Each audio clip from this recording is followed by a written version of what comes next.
Hey everyone, it's me, Linwood, again, third video. Thank you all for your kind words in the last two. I was told that the last one was a little better than the first one, and hopefully this one will be better than the previous one. So I wrote down some thoughts, and that's what this is all about. How COVID-19 has affected or is affecting mental health and recovery slash addiction, mine as well as hopefully other people may be relating to these feelings. So I wrote some things down. Try to hang in there with me. It's only gonna be 10 minutes. As I look at these videos, I'm like, I would be bored myself looking at these. But I think that I have some words of encouragement, and if I don't, turn it off. And if I do, thank you for listening, and hopefully you can pass it along to others. So I was thinking about in regards to COVID this week, still having thoughts of, you know, the fatalistic part of COVID, which that's one part of it, and the smallest part of it, but the most impactful part, death is, I always say, sometimes we're not ready to deal with death. Yeah. Which, even though we may not be experiencing it personally, uh, it leaves with feelings of isolation, depression, anxiety, trauma. These are the things that, I've been experiencing this week, and not at great degrees, but just to being acknowledging them. We had a scare at my job that someone's son's girlfriend had tested positive, so that brought it up again. And again, having that addictive thinking is, right away, what about me? And someone I was talking to is like, it's sad that we go right to what about me, but that's the primitive thinking. That's the thinking, the amphibian thinking, the lower part of the brain, as opposed to the, front part of the brain is where we love and care and have more socializing. And she's fine, but right away, when we don't have a whole lot to do, or there's so much death around us, we almost go right back to that animalistic way of thinking. Like, my resources, where are they at? I need mine, and I like to encourage us to kind of like be more loving and kind, and for myself too. So with that said, sitting still and not really moving a lot, you know, I, I kind of run away from feelings. That's kind of, addiction is not a disease of what you do, it's a disease of the feelings. It's about what I felt about what I did.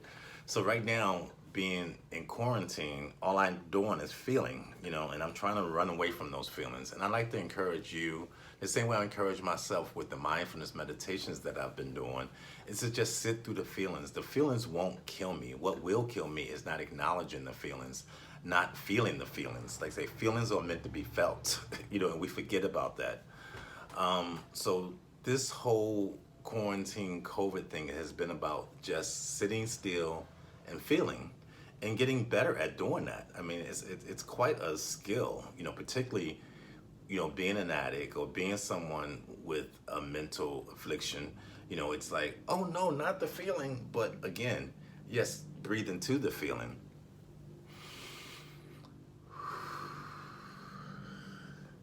And just know that this too shall pass. You know, and and the only way we can get through things is to get to things. So if I'm having these feelings of depression and anxiety and fearfulness, I have to acknowledge that they're there, so I can get through it. If I don't acknowledge that, yes, I'm fearful of what COVID might bring into my life, now and afterwards. I don't know, will I survive this? Me being HIV positive for 30 years of my life, I was saying initially that, yeah, that didn't take me through or out, but this will. And then, I've had people, and your social support is so important right now, even if it's through Zoom or through the telephone. But, you need those cheerleaders around you right now, people that can tell you that, you know what, you're blessed. And I had my barber tell me that because I'm going to his home. He allowed me and my family come to his home, although the barber shut down. And it's like, Linwood, come on, man. And, straight dude, of course.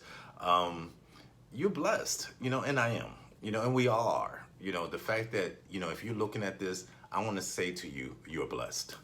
Because, like attracts like. And again, I know that if you're in my realm of experience, you've been through a lot, you may be going through a lot, but you have a resilience and a oomph that no one else has. So that's what we need to engage in and have those people around us to remind us we have that. Peace, comfort, and salvation.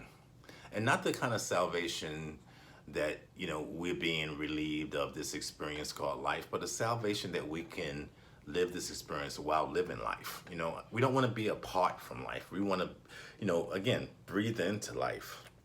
And although there's a lot of death going around us right now, we need to realize that we still can have peace, and we still can have comfort, and we still can have salvation. Because once we have those things,